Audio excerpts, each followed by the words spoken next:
आम्ही काढायला आलो पाहतोय गेलो कुठं ते आणि पोरांनी त्याला ओढून काढलं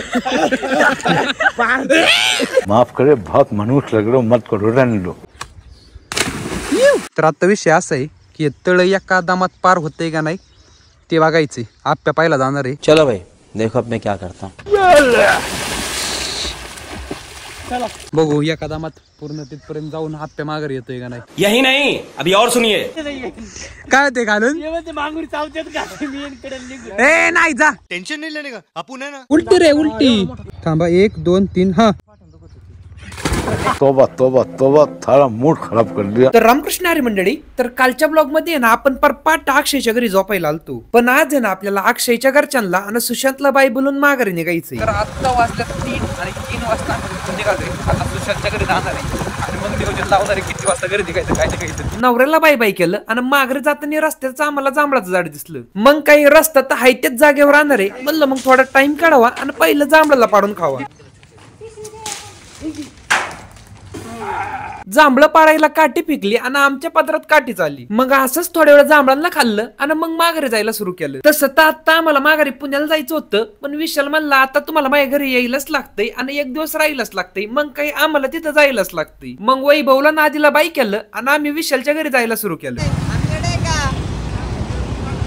ये इकडे चल बाय आता आम्ही घरी विशालच्या महाराष्ट्राच्या बंगल्याची वाट बघतो। तो हा बंगला आता आम्ही याच्या घरी जाणार डायरेक्ट ताळ्यावर जाऊन डुबकी मारणार, कारण की अजून आम्ही आंघोळ केलेली नाही। चला आता याच्या घरी जाऊ, कपडे डायरेक्ट वाढत सैन्यबळ आलेलं आहे पुढून।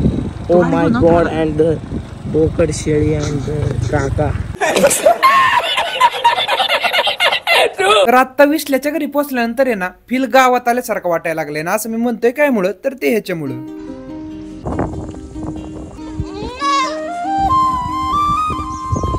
आम्ही कुठं जाऊ दे आपल्याला सगळ्यात जास्त आवड असते ट्रॅक्टर अवजार।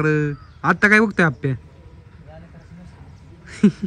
चालू आहे का बंदे बंदे। तर विशालच्या घरी आम्ही पोहोचलोय आणि पोहोचल्या लगेच ट्रॅव्हल म्हणून निघालोय तळ्यावरती पोहायला, कारण की आंघोळ केलेलं नाही आणि केनमय काल नाचून नाचून अंगले दुखते पोहलं की सगळं ओके होईल। लिंबाचं तर काढी घे बरं दातून करायला चांगली मूड। तर ना लिंबाच्या काठीने दात घासतात ह्याच्याविषयी माहिती तर होती, पण त्याचा वापर कधीच केला नव्हता। पण आता माझ्या जवळ माझा ब्रश जवळ नाही, म्हणून मी या काठीनेच दात घासायचा कार्यक्रम सुरू केला आणि खरं सांगतो यांनी दात भारी निघलं बरं का। मग तुम्ही कधी अशा काडकीचा वापर करून दात घासलाय का नाही? नसन घासलं तर कधीतरी ट्राय नक्की करा। विसल्याच्या घरचे मटण करायला निघलं तर आम्ही आलोय म्हणून। वापाई आम्ही व्हेज माणसं राहू। आम्ही भेजायचे पण मग पाहुणे बिवणे आले पाहुण्याला रसा रुसाला पाहुणे बिवणे आलो लगेच एक कोंबडीचा बळी देतो। तर आता आम्ही ही काडी चावीत विसल्याच्या वावरात निघालोय विसल्याच्या रानतळ्यात पोया करता। तर अशा आपण 1 एकरात असलेल्या अशा भव्य तळ्याजवळ आपण पोहोचलोय। तर आता विषय असा आहे की तळ एका दामात पार होतंय का नाही ते बघायचे आप्या पाहिला जाणार आहे। बघू एका दामात पूर्ण तिथपर्यंत जाऊन आप्या माघार येतोय का नाही आणि मग मी उडी मारणार आहे। तर आता वातावरण एकदम ढगाचं झालंय आणि त्याच्यात पोहायचंय म्हणल्यावर एकच नंबर वाटतंय।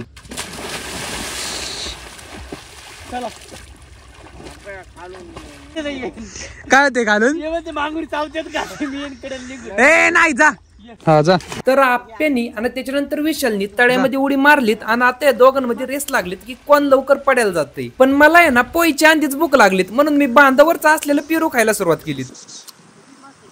तर लय गरम होत होतं म्हणून तळ्यावर पोहायला आलो आणि पावसाने यायला सुरुवात केली। वातावरण अचानक गार झाले आणि इथं तुम्हाला एक गोष्ट टाकतो काय गावले मला पेरू। त्याला पेरूला आपण आंघोळ झाल्यावरती नाही खायचं तर आत्ताच खायचं। विकत फळ खाण्यापेक्षा आहे ना असं झाडावरून फळ खाण्यात मजाच वेगळी असते ना, टेस्ट पण। तर आता पेट पूजा झालीत, म्हणल्यावर अंगामध्ये एनर्जी आलीत, मग आता पोहायचा कार्यक्रम सुरू केला तरी काही हरकत नाही। आप्पा एक काम कर मी पाण्यातून चलत येणार पाय सटकन फावड। तर आता हा काय विषय ते मी तुम्हाला आधी सांगतो। तर खाल्ल्यावर त्या अंगातली एनर्जी आलती म्हणून ती मी अशी वाया घालत होतो। त्याच्यामध्ये मी आप्याला खांद्यावर घेऊन असा व्हिडिओ काढणार होतो आणि आप्पे त्याची स्टोरी टाकणार होता आणि स्टोरीला हे गाणं लावणार होता, सूरज ही छाव बनके आया है आज तनके।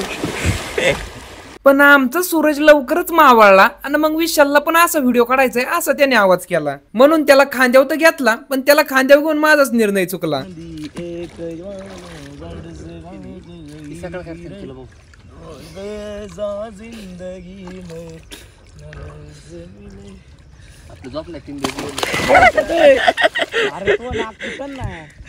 अच्छा हमको सिखा रिया है. मग एक खांद्यावर बसायचंय असं म्हणणारा पण हा, आणि पडल्यावरती नाक फुटणं असं ज्ञान देणारा पण हा. चीटिंग करता है तू,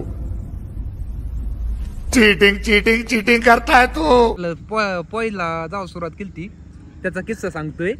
त्या आधी आहे ना कुठं पाहिजे तुम्ही जंगलात तिथं वरती जंगल आहे, तिथं आहे ना पावसाचं डबकं साजायचं, त्या डबक्यात पोहायला शिकले. एक सूर मारला की पाड्याला. सांग काय झालं सांग एक किस्सा. नेटकीच पोचायला लागलं मला. तिथं एक डोंगर आहे तारशा म्हणून, तिथं गेलो बघ गाय चारायला सोडलाय. 5वी 6वीला असेल बरं का. घरच्यांचा लय धाकटा असं बोलायचे बाबा पाय जंगलात तू नका बाबा भ्या वाटायचं ना. बुडली इथलं एक मित्र होता, ते लय हुशार घ्या मारायचं म्हणे का असं तसं मला येतंय पोहताय. आणि बरं का सायकल विकल ते पाण्यात धुतोय केटी वेर आहे. मग माझ्या डोक्यात खटकाच बरं का. गेलो पळत चालूतच कपडे काढले आणि त्याला म्हणलं चाललंय दम येत पोहायत ना. असं बांधू आता फुल भरेल बरं का. पब्लिक पोहायला तिथून सुटायचं आणि असं काढायला यायचं बरं का. हिरला एक मित्र आहे, त्याला मध्ये घातलं, आम्ही सुटलोय, पोत सुटलोय, आम्ही काढायला आलो. पाहतोय गेलो कुठं ते, आणि पोरांनी त्याला ओढून काढलं. पार पाणी पिलं ते. आणि मग आयला मोकार किस्सा आला. आणि मग कपडे बिपडे घातले, आलो घरी. 2-3 दिवसा नाही ना नानाला गावातल्या पोरांनी सांगितलं म्हणे बुडालं होतं पोहत ये म्हणे जंगलात. मोकार दिलेला पार. म्हणे पोहायचा नाही म्हणे अजिबात. फादर म्हणजे असा होता एकंदरीत. लहानपण लय भारी होतं. आता काय मजा कमी आहे का? जंगलात आहे का? जंगलात नाही का गावाकडे मज्जाची कधी या कवा या. आप्पा इकडं कर आप्पा. फिरू द्या आप्पा. आता काय फिरू खायला पाण्यात आम्ही फिरू खाणार आहे. जरा मला फिरू अजून एक दे.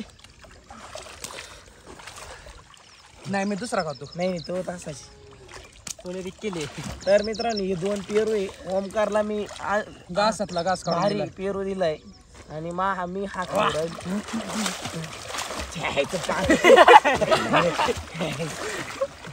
पाहू शकता नॅचरल एकदम आपल्या वावरातलं आपल्या बांधात काढत झाड.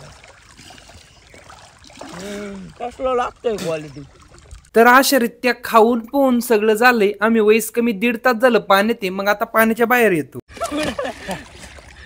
चला वर अशा रीत्या पोहणं झाले. मगाशी पोहून आल्यापासून आता विशालच्या स्टुडिओ मध्ये बसलो होतो. हाय विशालचा स्टुडिओचा सेटअप. रिव्हील करू. तर आता जेवायला करून हे ते आवाज येते. मग जाऊ घरी जेवण करू. इमानदार प्राणी इमान अजून काय. तर जेवण खावण सगळं झालंय आणि आता जीव लय दमलाय म्हणून जीव मागतोय झोप. म्हणल्यावर मी आता जीवाला झोपतो आणि तुम्हाला थँक्यू म्हणतो. कारण की मी मागच्या ब्लॉग वरती बघितलं तुम्ही 100 कमेंट केल्या, ते वाचून इतकं भारी वाटलं. थँक्यू त्यासाठी. ह्या ब्लॉग वरती पण तसंच प्रेम दाखवा आणि जास्तीत जास्त कमेंट करा, जेणेकरून मला कळतं की तुम्ही इथपर्यंत हा ब्लॉग बघितलाय. म्हणून ना ह्या ब्लॉगच्या कमेंट मध्ये ना रामकृष्ण हरी कमेंट करा, जेणेकरून मला कळेल की तुम्ही हा ब्लॉग इथपर्यंत बघितला होता. रामकृष्ण हरी फॅमिली. भेटू आपण उद्या 8 वाजता अशाच एका नवीन ब्लॉग मध्ये.